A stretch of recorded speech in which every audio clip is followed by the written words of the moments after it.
Okay, so this week we're going to talk about in this pivot conversation that I'm describing of things that we're making changes on in my company in Almy Education.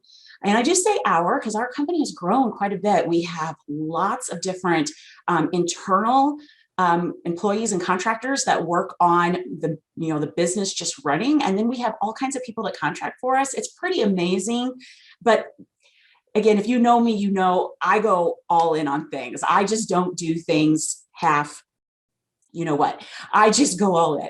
So, and I've done that with our business, and I'm really, really super proud of it.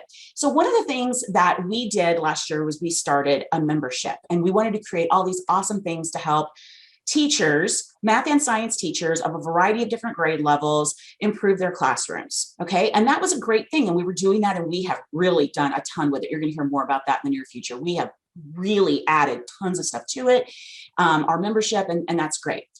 But my goal is, if you remember, my goal is reducing these equity gaps and making things better for students. And we do that through redesigns of developmental education. One piece of redesign that it doesn't get discussed enough is what actually happens in the classroom. We're always talking about placement and structures and who can take what and how big a course is or smaller courses or how many co-requisite hours is it as a lab. We get lost in the minutia of the structure, and we don't talk enough about what actually happens in the classroom.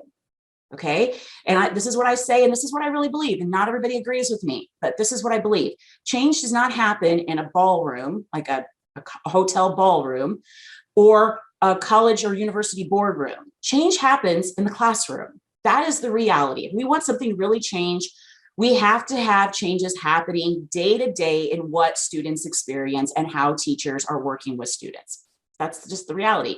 Teachers are often overwhelmed, especially with the pandemic. People were tired before that. They had too many things to do before then. They're even more so now.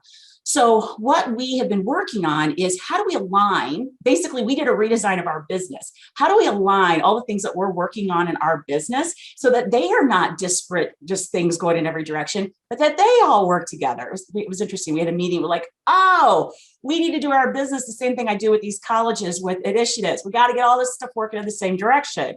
So that's what we decided to do. And so we are adjusting our membership. You will hear about a new name, and you'll hear about a new way we're offering it. But going forward, the main idea is we know to make a redesign work, yes, you got to get the structures in place. Yes, faculty have to be on board, but that's just the first couple of steps. Once you start getting things in place, they have to have the support when they are teaching students. They have to have ongoing professional development. They have to have great resources, and they've got to have other peers to talk to who have been in the same shoes and can help them. We all can help each other. I always say that, and I believe that the community of having other like professionals is incredibly powerful, and I want to tap into that. So we are adjusting our membership to make that happen, and you will hear more about that. A lot of all this we're going to be sharing in the many, many ways in the very near future. But this is the kind of the sneak peek. I'm telling you what we're getting ready to do. All right. I shall see you next week.